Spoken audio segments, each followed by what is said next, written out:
think we have a few folks that have come in. My name is Betsy Winkle, and I am the Director of Evaluation Services and a school psychologist at All Belong. And we are so excited to have Dr. Irene Kraegel with us today to lead our webinar, Supporting Mental Health in Times of Uncertainty, Faithful Mindfulness for Inclusive Community. As you all are working in this uncertain time to support the needs of students with varied abilities, including those with anxiety, depression, and challenges with self-regulation, our hope at All Belong is to equip you with research-based skills to promote student and staff well-being and growth. It is with this mindset that we have invited Dr. Kraegel to share with us her work and insight into this topic. Dr. Irene Kraegel is the Director of the Student Counseling Center at Calvin University, a Christian university in Grand Rapids, Michigan. She has 17 years of experience as a licensed clinical psychologist, and her current work includes mindfulness training for her students at Calvin. We feel blessed to learn from Dr. Kraegel as she shares her experiences and thoughts related to the integration of Christian faith and mindfulness practice today. Welcome, Dr. Kraegel. Thank you so much. I'm also grateful to all of you behind the scenes who helped get this set up. So without further ado, I'm going to jump in. There's a lot of material to cover together in this hour that we have. So please bear with me as there are a couple issues we're having with sound. There are a couple clips. I'm planning to play some videos for you.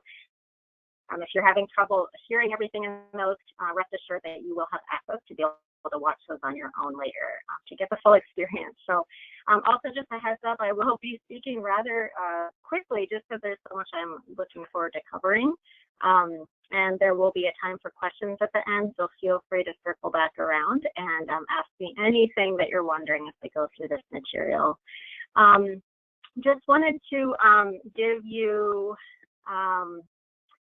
a quick overview of who I am and what I'm about, since we can't see each other face to face in this environment. I think Betsy covered all of the main details.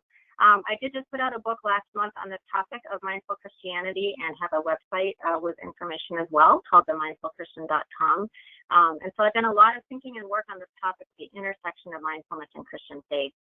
But I do always point out that my primary credential for talking about the topic is just being a human being. So being somebody who, like you, is in the trenches of life, figuring out the best ways to cope with the ups and downs. Our topic today is partially dealing with uncertainty, and that is something that I am in the middle of, just like you right now. Hoping that during our time together today, once we're done, you'll be able to walk away understanding what mindfulness is, how it can help in strengthening social emotional skills.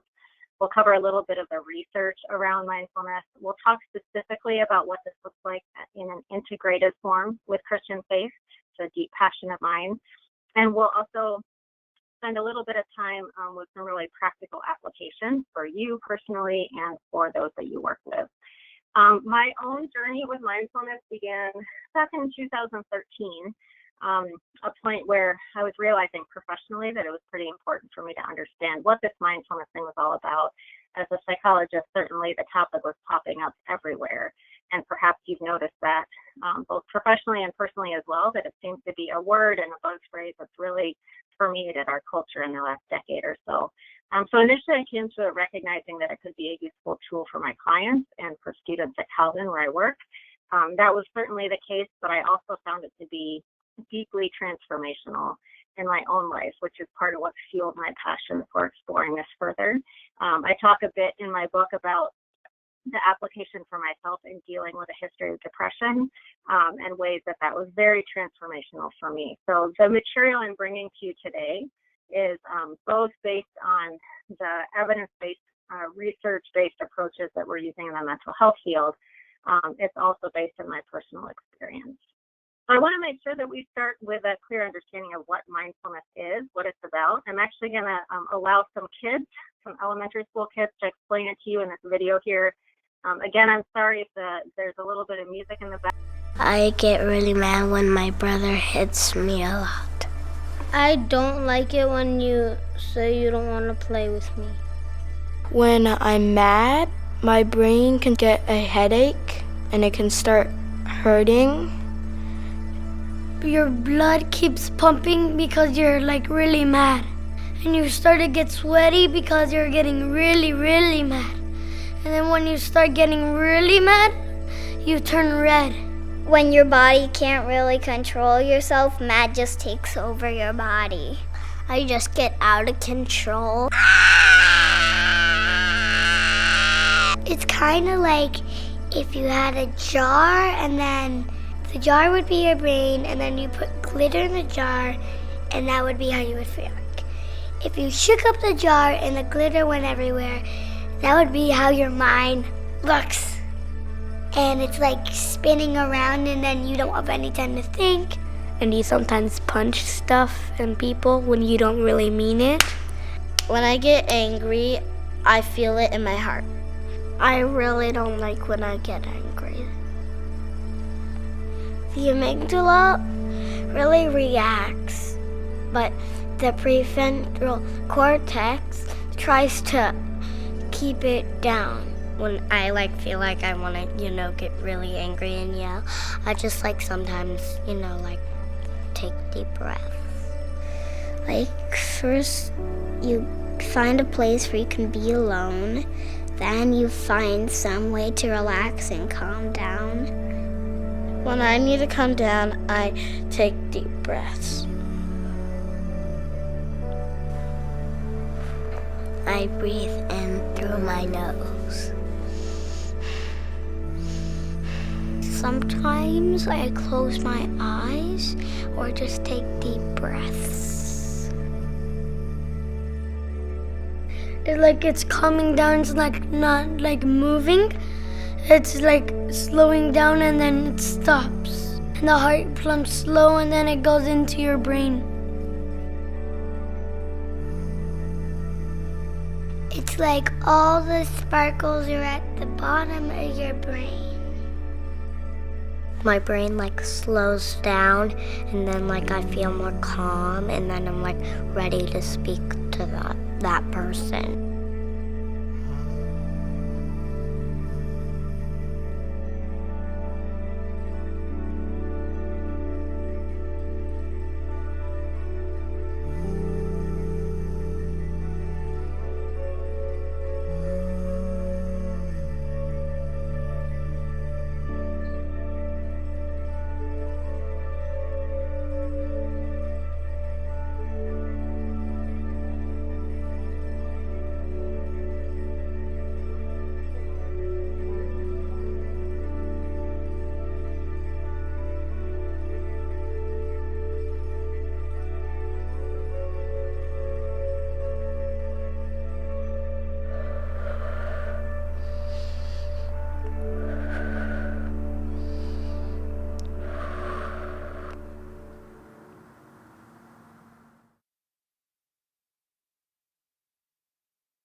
So hopefully that gives you a basic sense of some of that calming, focusing power of mindfulness.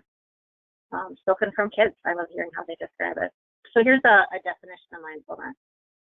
Mindfulness is a practice of paying attention to the present moment with intentionality, openness, and non-judgmental curiosity.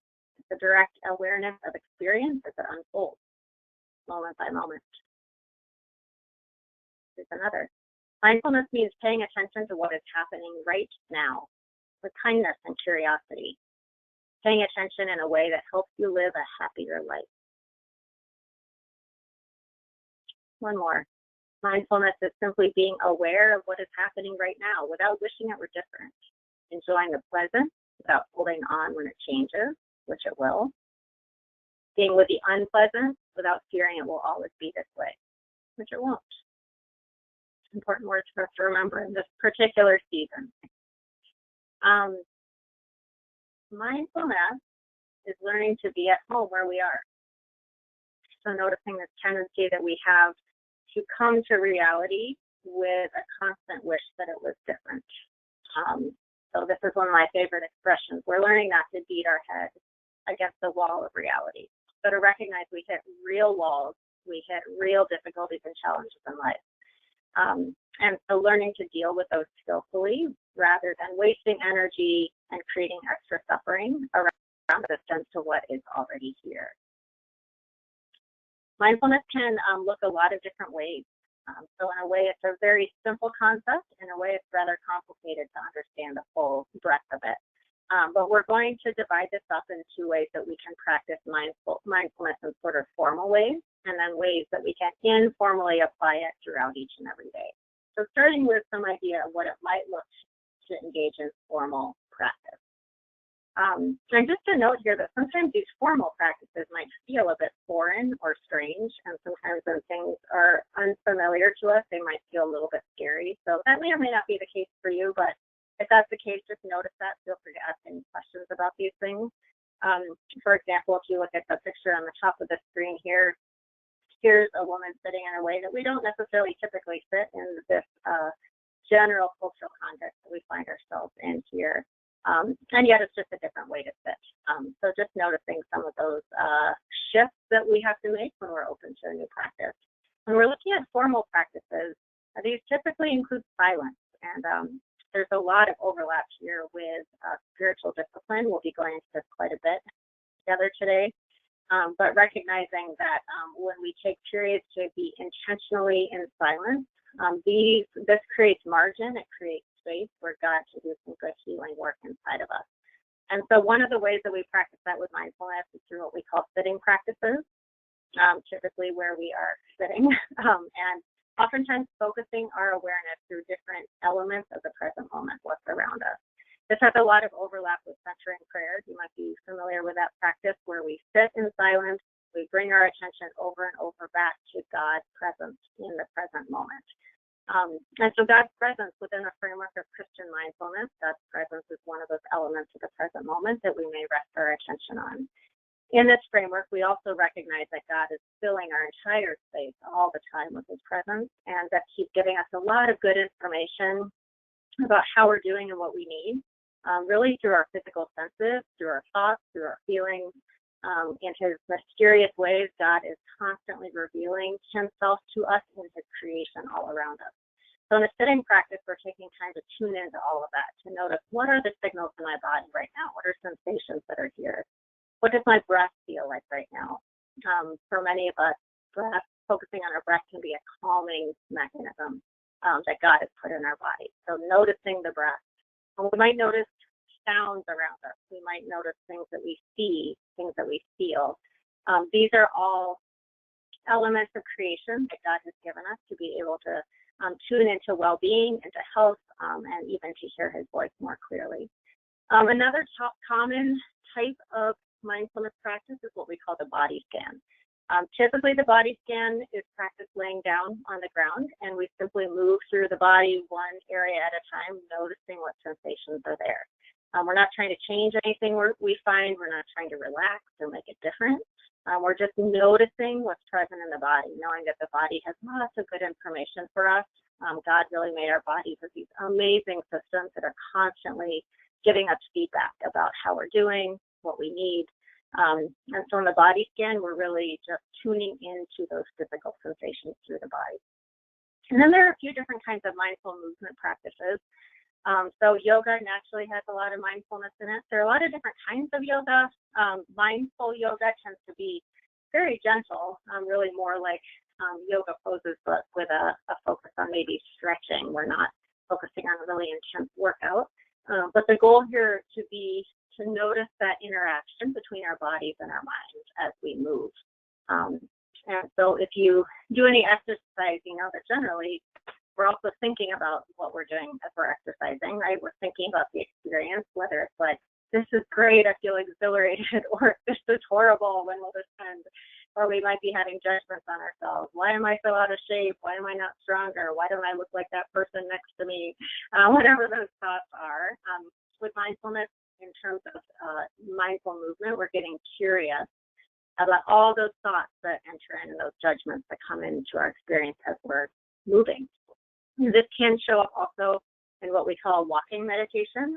This can be done really for any type of movement. So the most traditional type is walking meditation, but I've read numerous accounts of people who have practiced these same types of the same kind of movement awareness in a wheelchair, or even using types of movement like simply moving an arm or blinking, whatever the movement is that's available and accessible to us, bringing a very mindful awareness in the moment of that sensation of movement.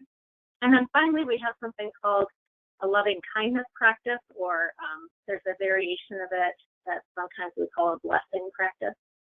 And these can be performed really in any position, whether you're sitting up or laying down or standing up. But they're very prayer-like. So the idea is that we're extending blessing to other people silently in our minds. And we practice this towards ourselves. We practice it towards people we love, people we don't know very well. We practice it towards people who are difficult for us. Great opportunity for God to do some of that work in our hearts around forgiveness and letting go of hurt. And then we also practice it for the whole world. So recognizing as Christians that we have this opportunity to extend love to all of creation, all over the globe. Informally, mindfulness practice can happen every moment of the day as often as we remember to do it. Nobody enters into a perfectly mindful, blissful state all the time. But mindfulness is really this practice of just learning to notice as often as we can that our attention is moved into the past or into the future, and bringing it back to the present moment every time we remember to do that. Informal practice is much more accessible after you've done some of the formal practices. I had initially started mindfulness practice by trying to jump in with informal practice, and to be honest, didn't get that much out of it. It wasn't very helpful in terms of managing my own emotional landscape until I went back and did some training with the formal practices. The formal practices are sort of like going to the gym, where you're really getting that workout for your attention, of exercising that muscle of your attention, as we would say.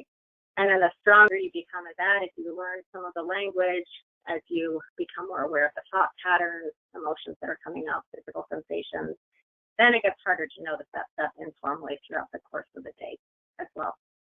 So as you're ready, informal practice can bring your attention to a lot of different areas, and there are a few of these on the screen here. So first of all, noticing our breathing. And let me just say, breath awareness is not helpful for everybody. There's a growing awareness in the field of mindfulness that for some people, breath awareness is triggering. Oftentimes, if somebody's had a traumatic experience, I've noticed in this current environment where we're hearing a lot about shortness of breath in relation to the coronavirus, there's a bit more anxiety for some people around breath. So for some people, just sitting with that anxiety and watching the breath helps that to calm down. For others, they may find that it's not as helpful to focus on the breath. And so just know that this is one of the many options we have in mindfulness. We can choose to focus on breathing, or we can choose to put our awareness somewhere else. But for those who find it helpful, the idea here is to be aware of the physical sensations of breathing. So oftentimes we're finding a particular spot in the body where we notice it in particular. For example, one of my favorites is noticing right below the nose how when you're breathing in, that air is adding some coolness there. And then as you're breathing out, that air has been warmed by the lungs, and so it's going to feel a little warmer right below the nose there. All these little cool things that God made about our bodies and about our breathing. So when we pause to notice that, that can actually be a very calming force. So awareness of breath is one place we might focus our attention during informal practice. Secondly, any kind of physical sensation. So you may have heard of grounding before, and this is a type of exercise that can be emotionally flooded. And when we think of all of us having varying abilities, both physically and emotionally, mentally, different needs that we come in with, grounding is a type of exercise that is available to many of us because it's really coming in a very concrete way into our body to notice whatever there is to be experienced here. So really going through the five senses very literally. What do I feel on my skin? So you might notice contact where you're sitting, or the point where the bottom of the feet touch the floor, or feelings of the air on the face. Those would be some examples. What do I see? So just looking around, noticing shapes, colors, light, dark, things like that. What do I hear? You're taking a moment to gather the variety of sounds in our environment, most of which we might typically be blocking out. What do I taste? Or sometimes it can even be grounding to intentionally taste something and really tune into that. Same with smell. So a really helpful grounding exercise for many of us is to take something like smelly lotions or a food that smells particularly good, a clementine, something like that, where it really activates that sense, and that can help to ground us into the present moment. The beauty of paying attention to our bodies and our physical sensations is that our body can only be in the present moment. And so this tendency we have to rehash the past or to worry about the future, that shows how our thoughts and feelings are frequently time traveling, attaching themselves to things that are not actually right here with us. But our bodies don't have that option. So when you tune into something like the breath or one of your five senses, you're really pulling your attention back into the present. And then another thing we can become aware of is our thoughts and our feelings. So noticing that our thoughts and our feelings don't define us, they're not our identity, and being curious about them. We'll talk a little bit about that from a Christian perspective as well as we go along here, recognizing that God offers renewal of our thoughts and renewal of our emotions as well. And that God is also very emotional himself. And so when we look at scripture, we see a picture of a God with a wide variety of intense feelings and emotions. So we don't need to be afraid of our emotions, and we don't need to be afraid of our thoughts, recognizing that we can have all types of thoughts that we don't act on, that maybe we don't even agree with, and that that's okay to let those go. So with mindfulness, we're creating a little bit of observational distance to notice our thoughts and feelings as something that are really passing through our experience, and we can choose whether we want to feed them, whether we want to nurture them, or whether we want to just kind of allow them to go on by, not needing to battle them, just simply noticing that these are passing by and letting them go into God's care. And then also we have this option to informally throughout the course of every day, tune into God's presence as part of the present moment. Sometimes we're more likely to think about God or talk about God than we are simply to notice that God is present. And that doesn't have to be the creation of an emotional experience. It doesn't have to be a deeply spiritual experience, but simply to pause in a moment and notice God is present here. Whatever my feeling is, whatever my experience is in this moment, part of that is recognizing that God is here. Now, as we go through these types of mindfulness exercises, formally and informally, there are a few ways that we're doing this. So let me just kind of highlight a few of these for us. First of all, we are not thinking about this as being present all the time, as I mentioned before. It's more the idea of gently escorting our minds back to the present moment over and over. I've heard this described before as training a puppy. So puppies run off. They're very active. They're just like our minds, just like our thoughts. They tend to be quite active and to run off quite a bit. And so when we're training a puppy, ideally we don't get upset when it runs off. We're not yelling. We're not berating it. We're simply saying, come on back, come on over here. And so that's how we are with our minds when we practice mindfulness. We're just noticing, the mind wandered off again. Come on back over here to the present moment. So there's a gentleness, there's a lightness to this practice. There's even a sense of humor about this, like noticing, my mind just did that crazy thing again where it starts to tell me I'm a total loser and life is hopeless. It's funny how that does that. Come on back to the present moment, mind. So we're not taking ourselves too seriously. We're not taking our thoughts and feelings too seriously. We're noticing where they go. And then when we notice, we can let those thoughts and feelings go free to God's care, bring our attention back to the present moment. Secondly, we're experiencing the moment directly. So one of the transformational things for me when it comes to mindfulness practice is recognizing that there are different ways to experience life rather than thinking about it and interpreting it, analyzing it, that we can have direct experiences in the moment just for a split second getting a feel for that before we have labeled it and interpreted it. And so mindfulness very frequently has to do with setting aside the filter of thought, the filter of language, and seeing what it's like to simply be with an experience. When I look at the plant in front of me on the shelf, just having a direct experience of the color and the shape there before I notice that it's green and that the leaves are long. Those can also be helpful steps to put some labels on it. That's also a good emotional skill field to label.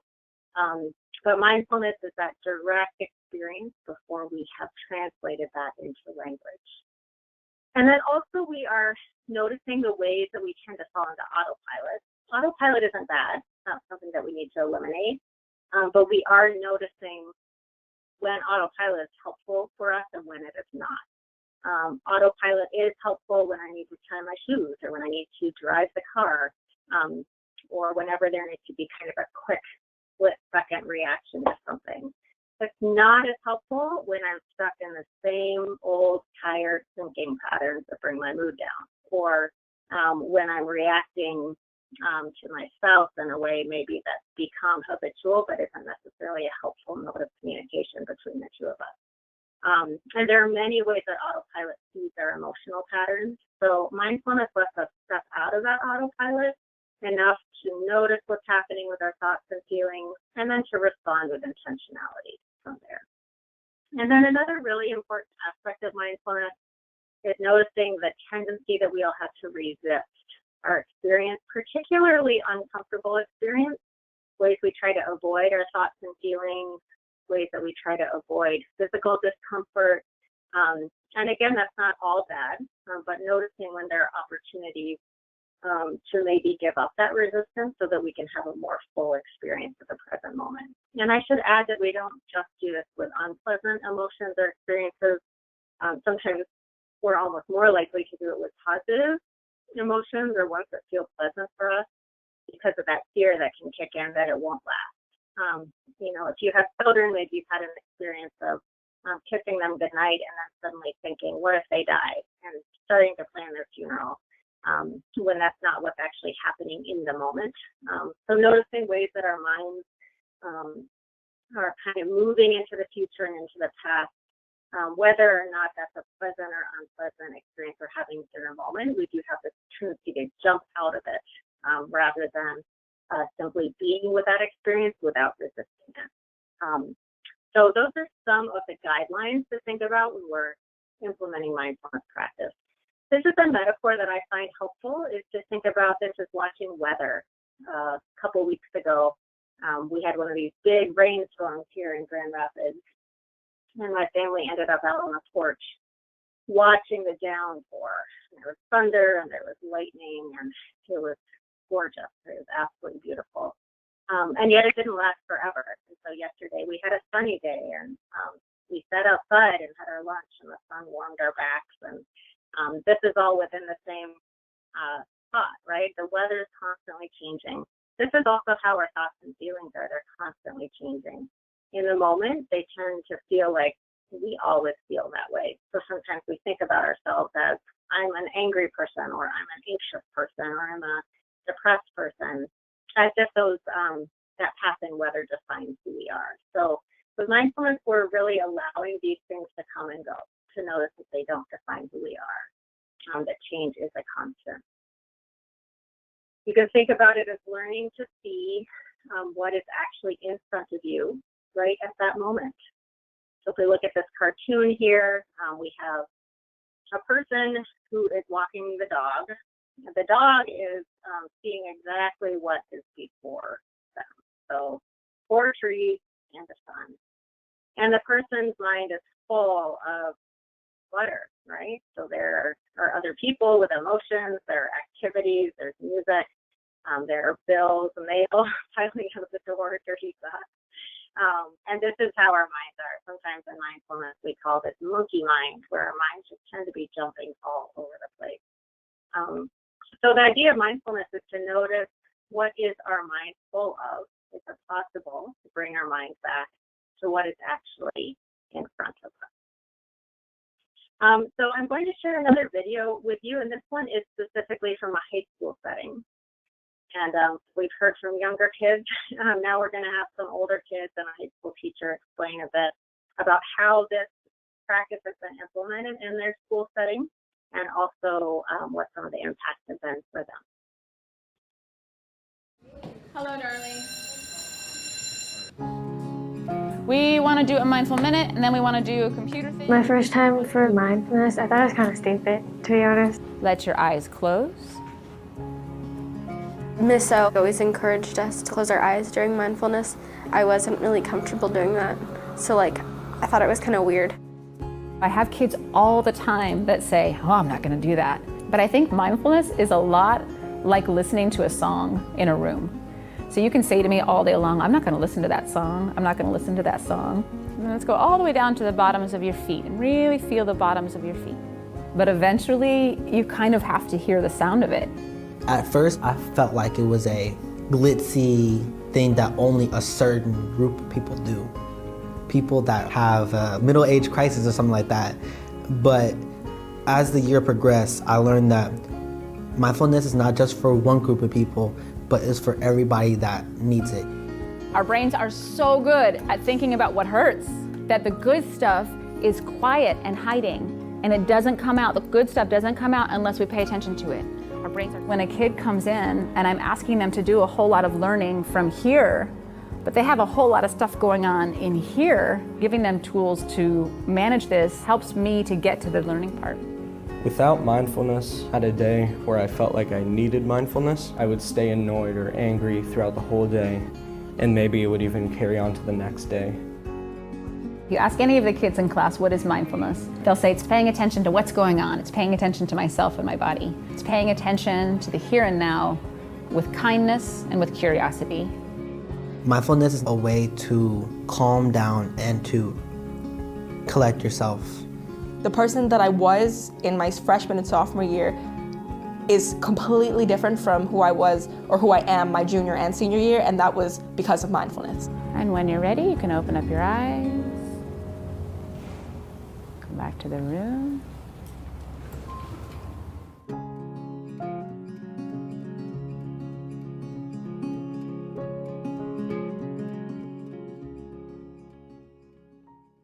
One of my favorite quotes of all time, the student saying, he thought it was just for people having a middle-age crisis, but as a middle-aged person, I appreciate that. But you can see how even when initially it might seem a little threatening or intimidating or weird for students and for all of us, there can be a real release and rest that comes for people if they learn to be still, to quiet down, to pay attention to what's in the moment.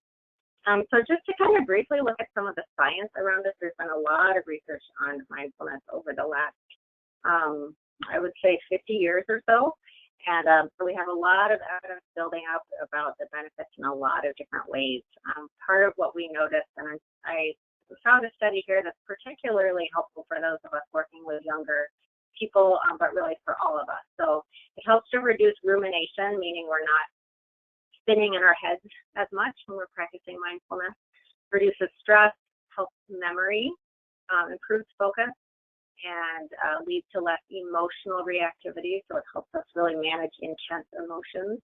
One thing to note about that is that mindfulness doesn't necessarily reduce the intensity of our emotions as much as it helps us come out of those emotional states much more quickly. So we may actually be a bit more aware sometimes of our intense emotions, but feel skilled in knowing how to move back to a calm state again.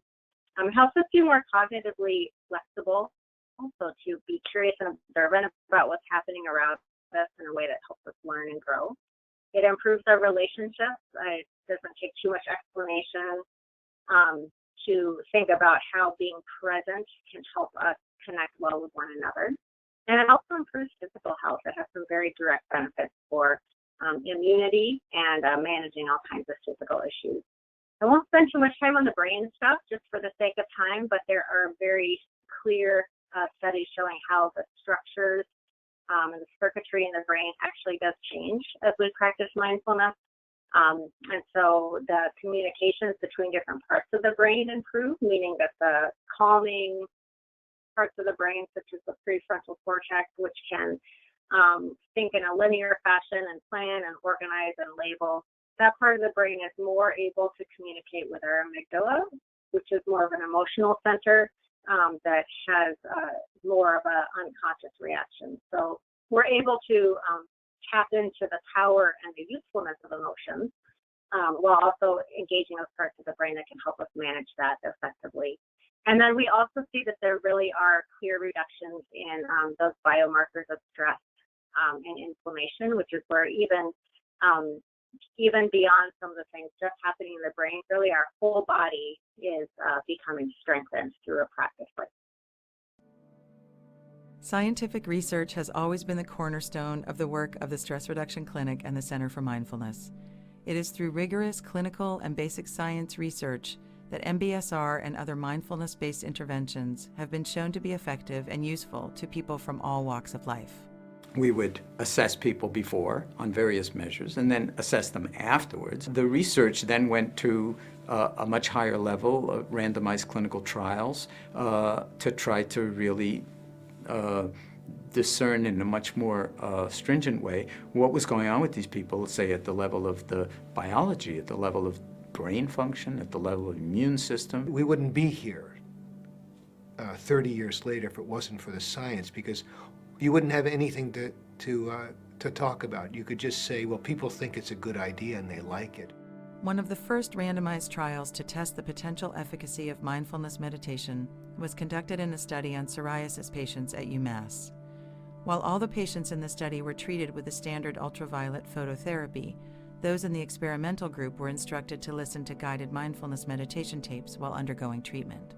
The group that was randomized to stress reduction were more successful in seeing the decrease in the psoriasis than the group that was not.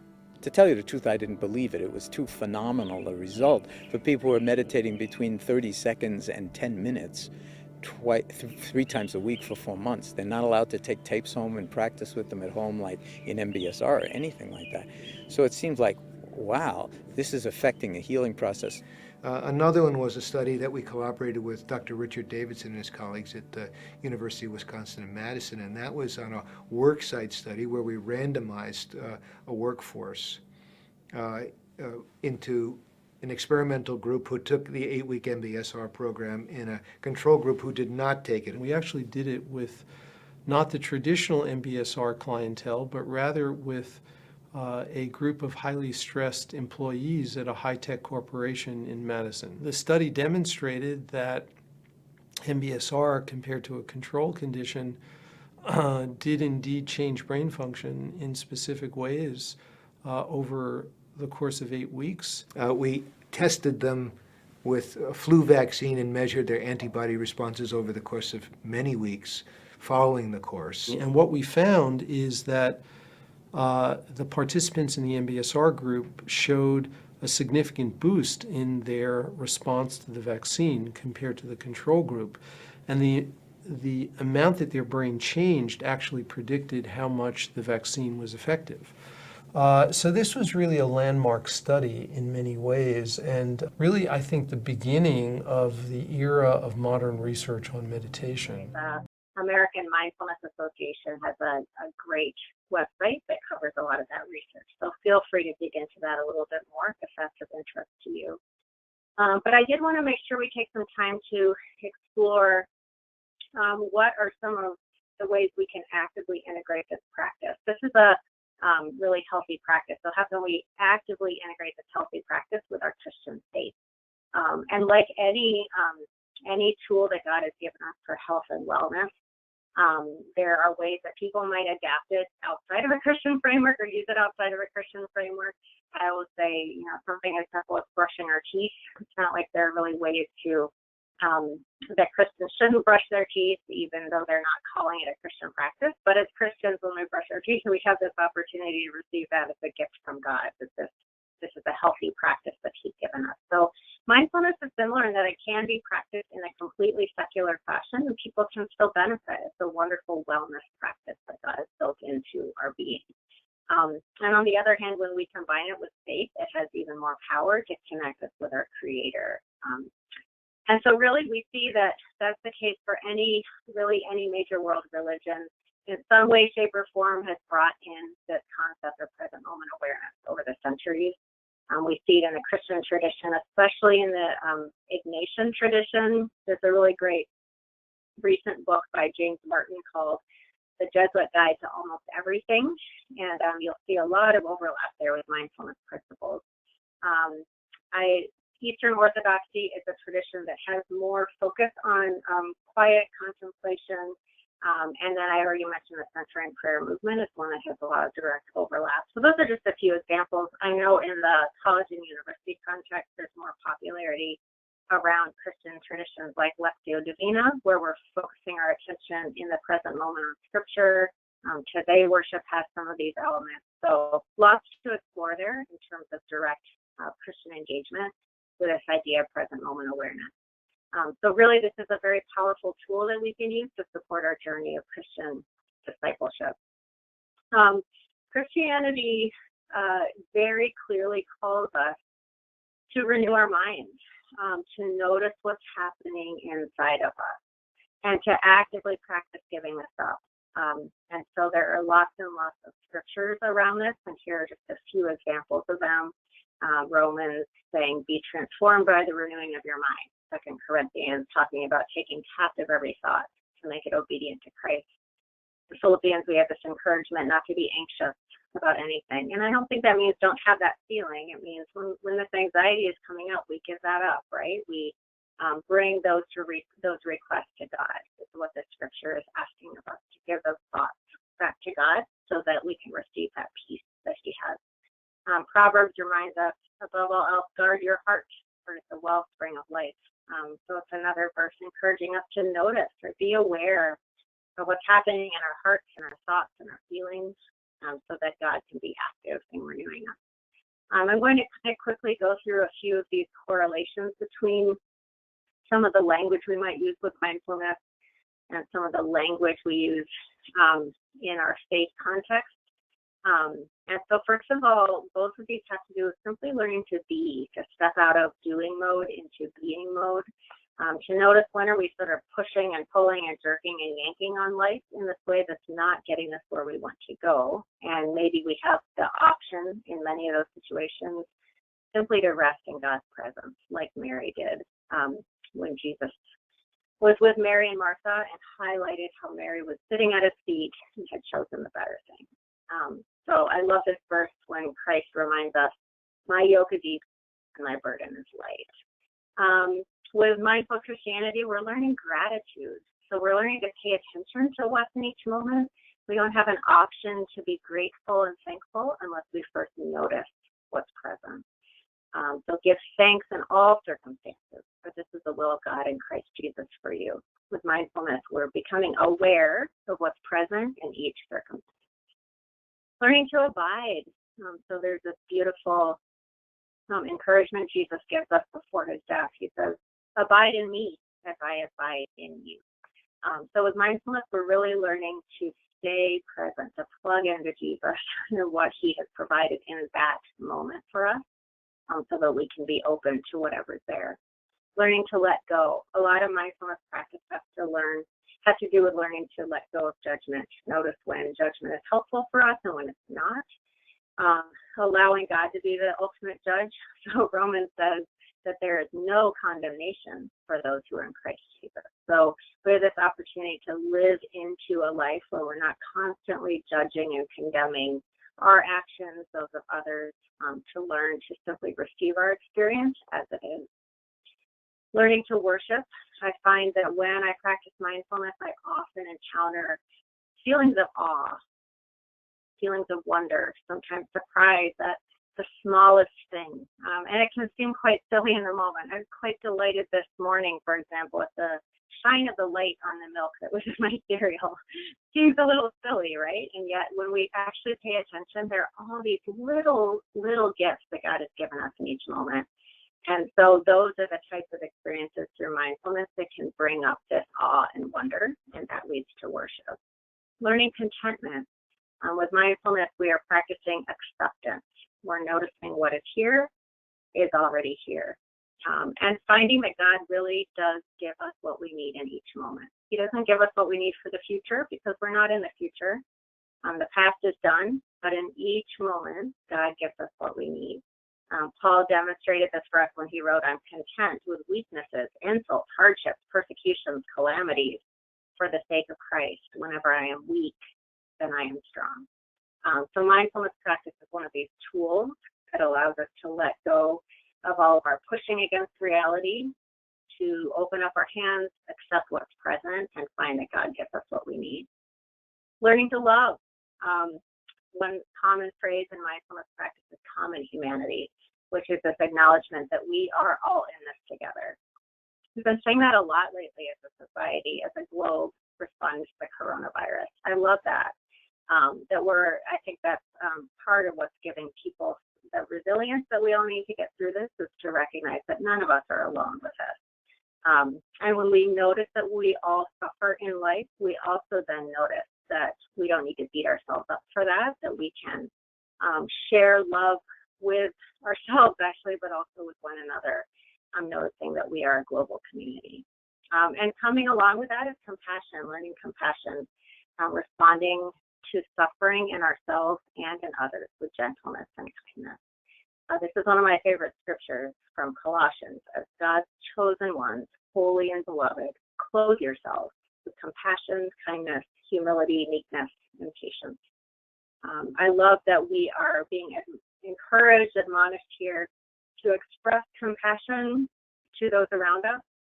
And the image that we're given to do that is to put compassion on ourselves, like clothes, to clothe ourselves with compassion. And so this isn't an either or, that we either show compassion to others or to ourselves. It's that we're learning to expand that circle of compassion that we have for others to include ourselves and recognize that all of us are in need of compassion and of grace. Humility. We use the phrase in mindfulness called beginner's mind. We talk about beginning again. And Jesus is pretty direct about this when he has all the kids run up to him, right? He says, whoever does not receive the kingdom of God as a little child will never enter it. So we are actually called to be beginners. He compares the spiritual journey to birth, right? That we all need to be born again. So Jesus is really asking us pretty consistently in Scripture to come back to life as learners, to receive from God's hand what he has, to teach us, to give us in each and every moment. It's a very humble approach to life. And so that's a lot to throw at you, but here is a poem that I think summarizes this intersection between mindful awareness of a moment along with worship of the Creator. So this is an excerpt from a poem by Elizabeth Barrett Browning.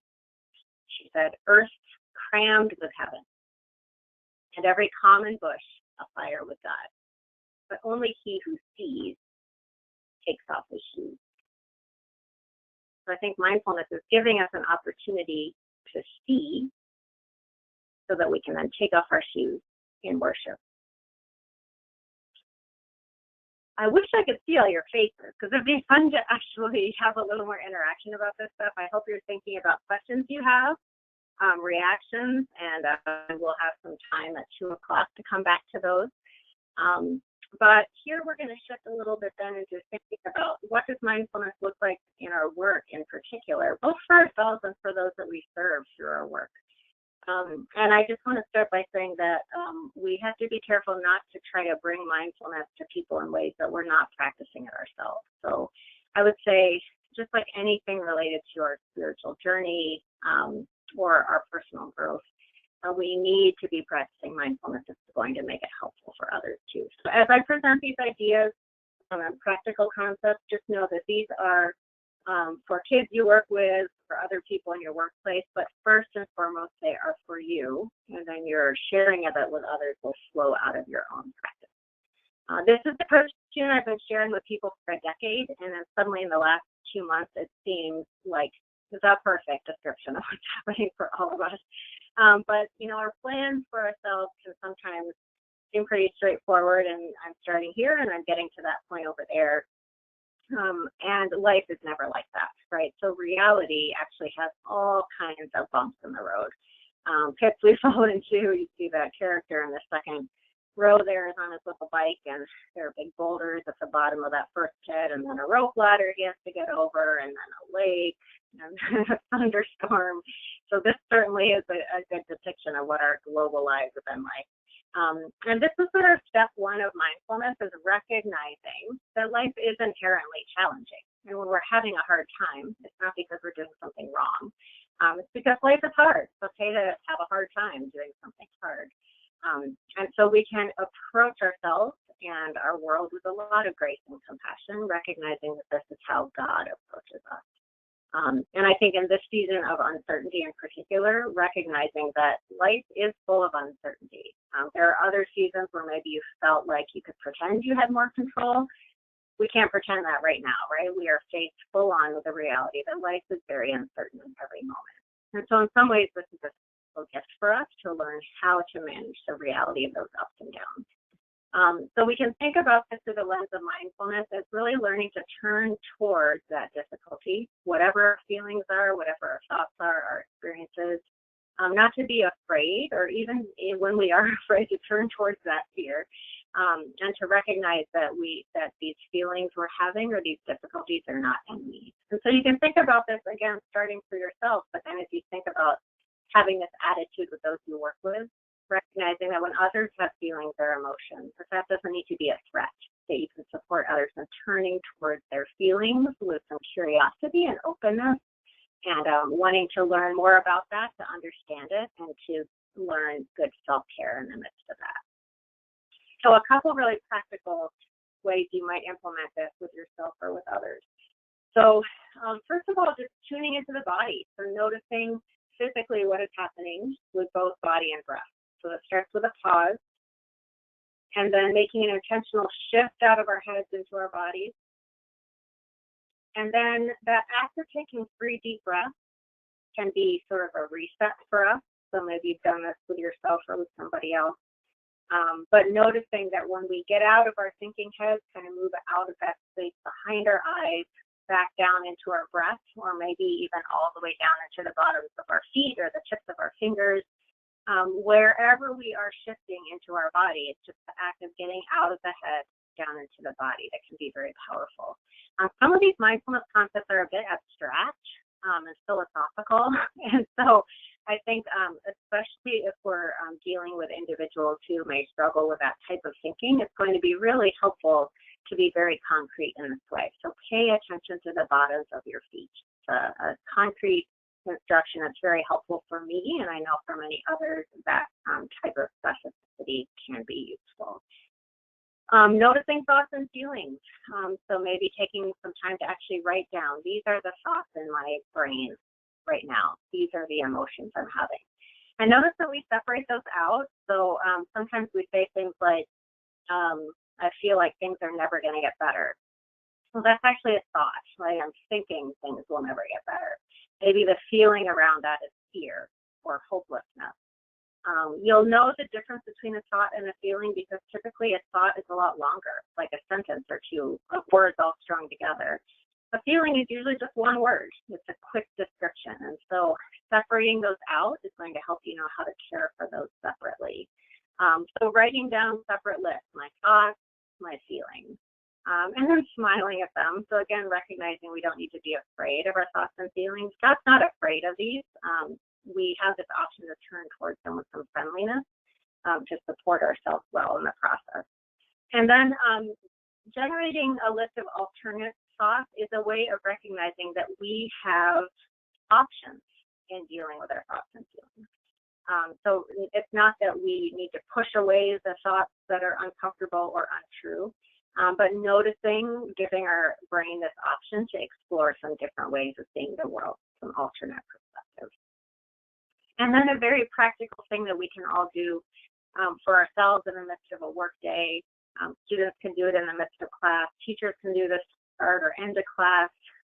Any of us can do this if we're starting to feel flooded or overwhelmed. I love doing this in church services, even where we just have a moment. But a mindful minute, basically just a minute to pause. So give yourself this permission for a moment, for a minute, to care well for yourself. I think that God asks us of us to care well for ourselves. He's given us these bodies and describe them as temples of the Holy Spirit. So when we think of a temple, it's a place that we want to care well for. We want to keep it clean. We want to keep it well lit. We want to make sure that it's preserved well.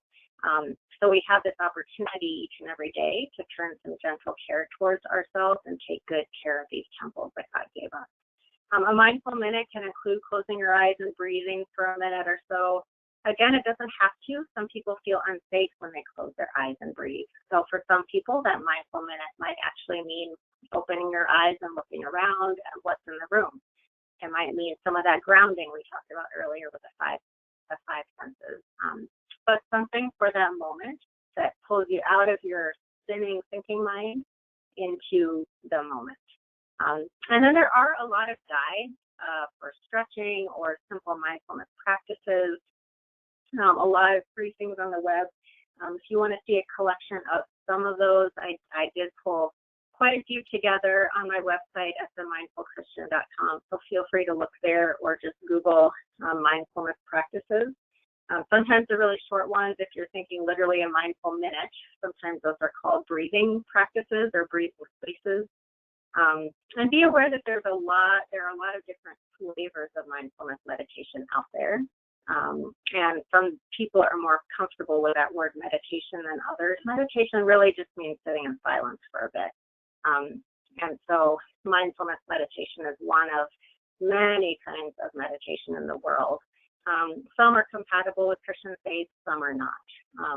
So typically, if you're Googling this, if you're looking for something that's compatible with Christian faith, you're going to want to find something either that's created by somebody with Christian faith or somebody that's coming at it from a purely secular point of view, knowing that you can bring God right into the midst of that practice there.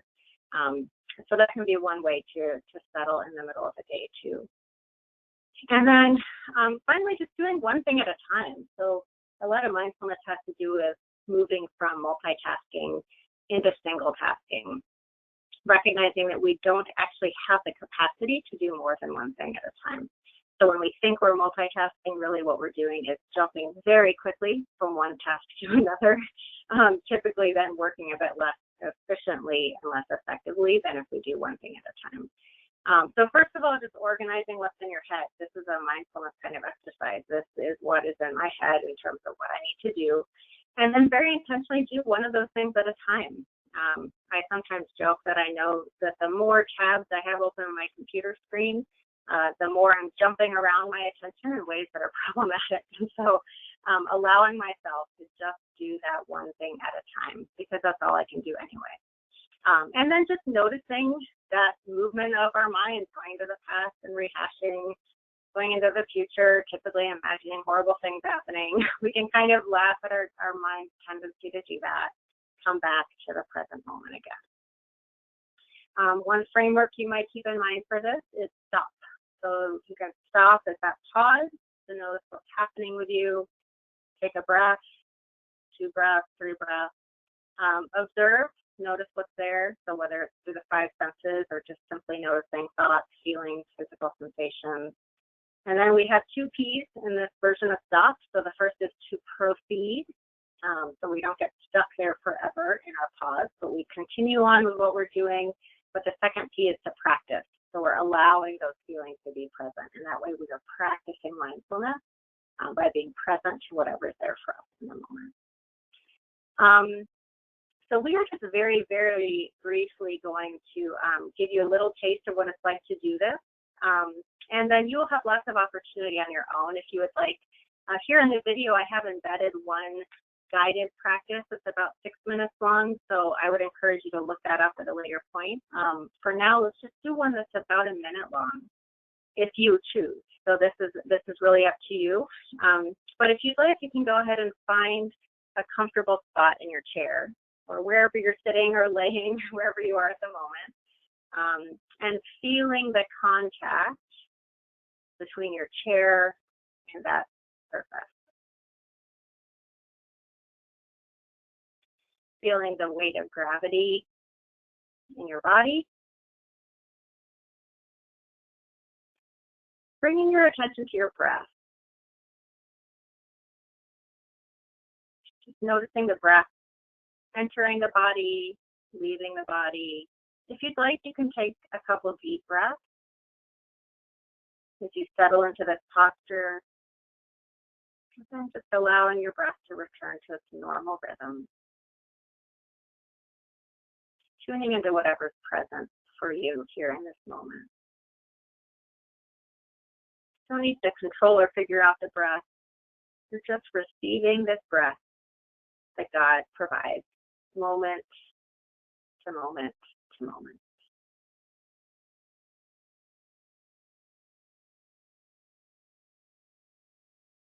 And I'm going to read these words from Psalm 46. God is our refuge and strength, a very present help in trouble. Therefore, we will not fear, though the earth should change, though the mountains shake in the heart of the sea, though its waters roar and foam, though the mountains tremble with its tumult. Be still and know that I am God.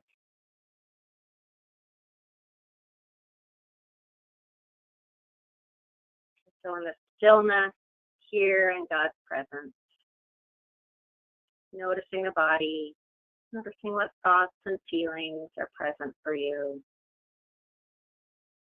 Seeing if it's possible to bring a piece of this stillness and quiet, openness and acceptance with you into the rest of your day. If your eyes are closed, you're welcome to open them now. Bringing some movement back into your body. And take just 1 minute to be aware of what you noticed in that brief practice that we did. So maybe you became aware of a physical sensation, something in your body, pleasant or unpleasant. Maybe there were some thoughts. It might be that your thoughts were jumping all over the place, or it might be that they were calm and peaceful. Maybe some feelings or emotions. Maybe there were some behaviors or urges. Maybe a spiritual awareness of past presence. There's no right or wrong here. Just noticing what came up for you and being curious about that.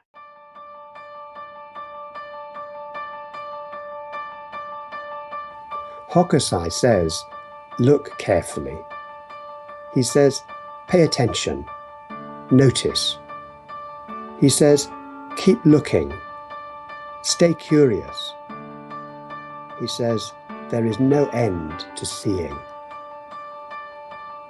He says, look forward to getting old.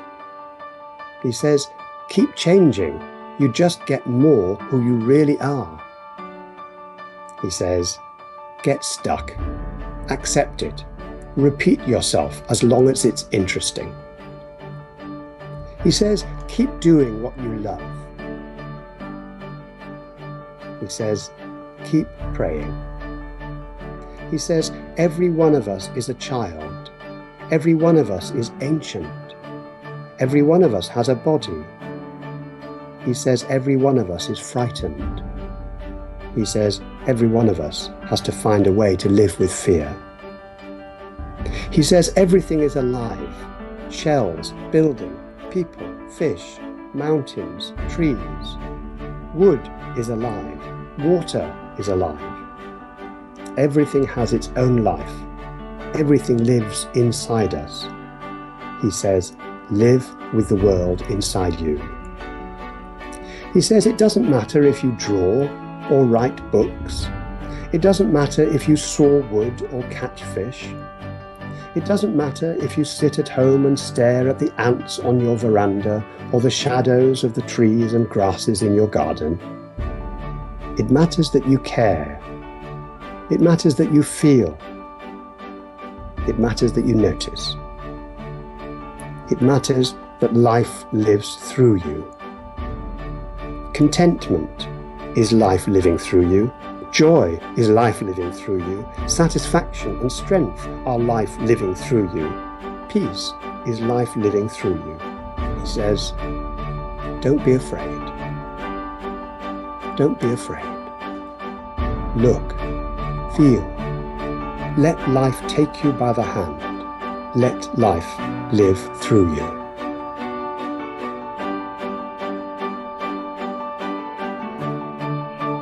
So there's one more video there. As always, I've packed way too much in to share with you today. It's the problem that I have.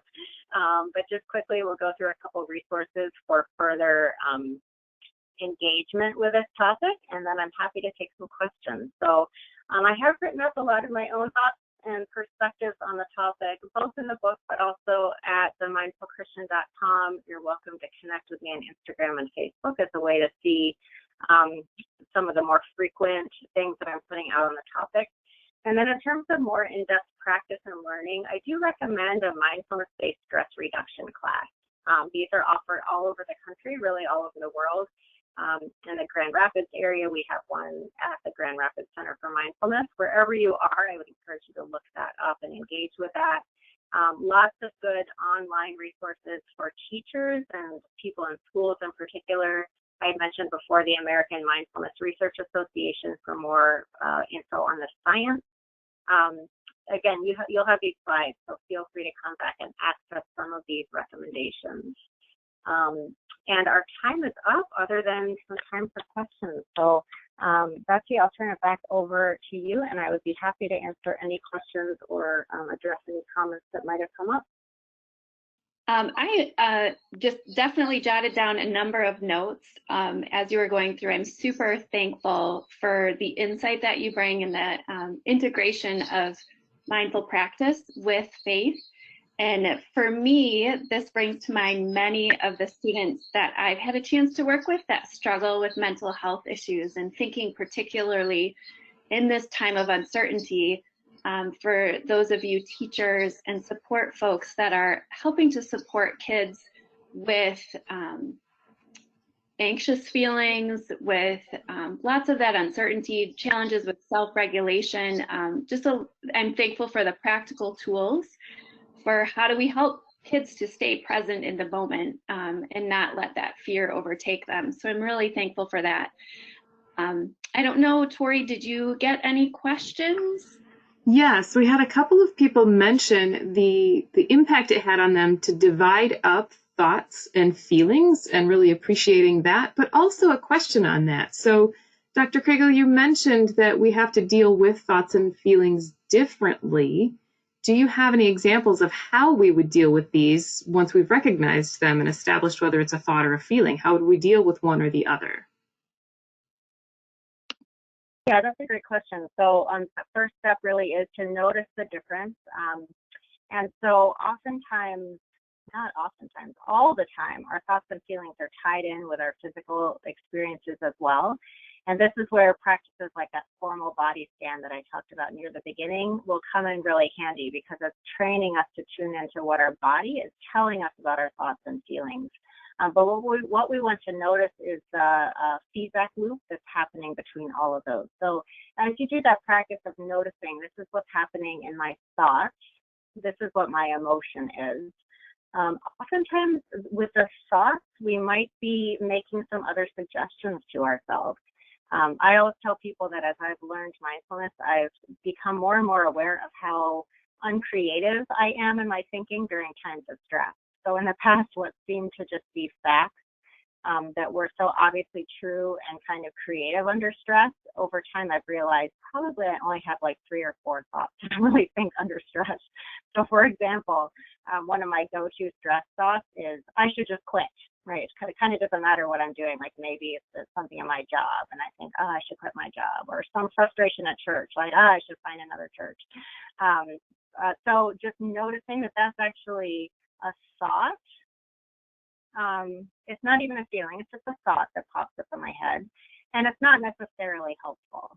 And so I can give myself then in the moment some alternate thoughts. I might suggest to myself, like, you know, you're learning something by staying at the table here, by sticking with the situation. This will get better again. You felt this way before, you'll feel better again. Doing something challenging comes with stress. It's okay that you feel stressed right now. So those are the examples of thoughts that I've learned to start feeding myself after I've identified what that stress thought is that popped up in my mind.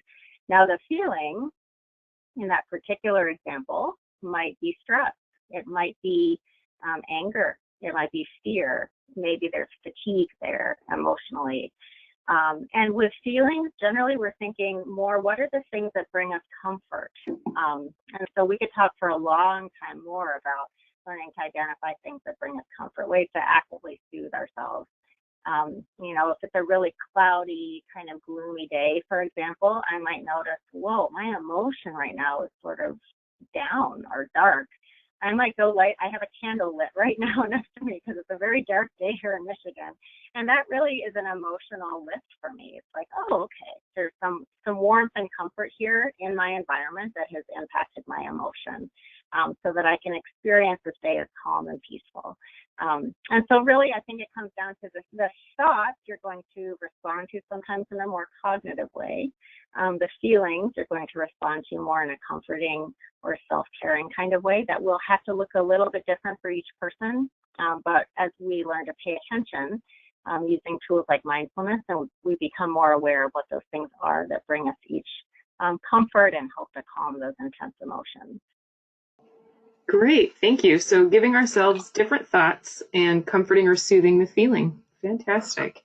Yeah. So another question that came up was, again, about this idea of thoughts and feelings. So what do we know about mindfulness and the impact on students with ADHD or autism?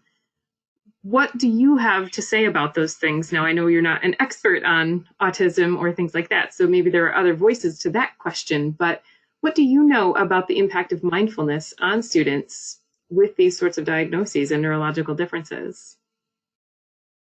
Yeah, that's a great question as well. There is growing research on that. Some of what we find, of course, with ADHD, there's so much mental activity that's often part of that picture, and lots of different thoughts. People can feel a bit pulled into lots of different directions with their thoughts.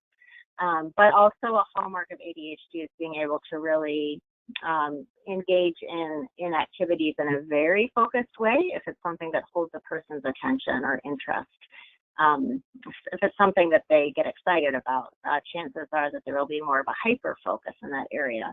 And so with something like ADHD, we're learning to embrace that this is a different neurological style, and that attention just looks, we want to figure out how to best use attention in that situation so that we're able to find that flow of our attention in ways that work well for us. So mindfulness helps us it gives a non-judgmental framework to explore that.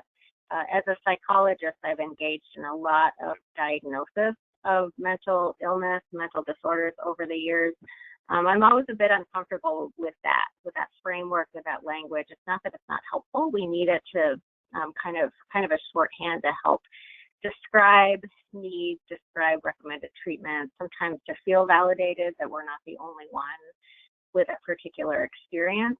On the other hand, I think a framework like mindfulness can be much more helpful in freeing us up to explore the strengths of whatever our style is. And so with something like ADHD or autism, bringing this non-judgmental curiosity to the strengths of cognitive and personality styles within those frameworks.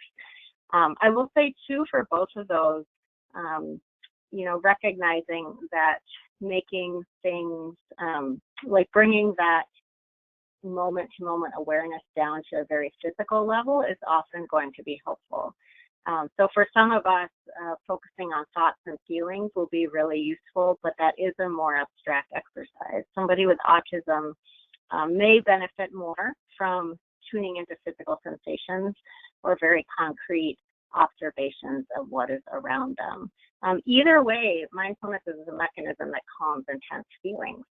So whatever it is that we're bringing to the table in terms of diagnosis or some of those thinking styles or functional abilities, that mindfulness is a tool that can help us kind of reduce that overstimulation. So if we think of both ADHD and autism, there's a tendency to feel overstimulated by the environment, or even internally overstimulated by the number of thoughts and feelings going on, and by all of our thinking about our environment and trying to make sense of it. And so in those situations, mindfulness can really help to reduce that stimulation by focusing our attention in more simply in that single tasking kind of way on whatever it is that's right in front of us.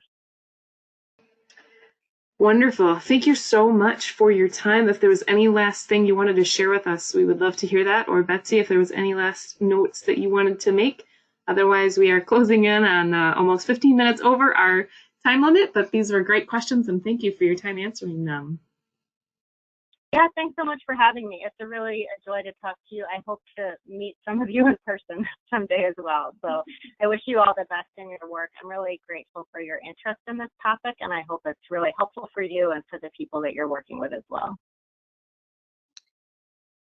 Yeah, and I just wanted to say thanks again to Irene for making the time in your day to provide this webinar for us. We're super thankful for your insight and for your wisdom that you were willing to share with us.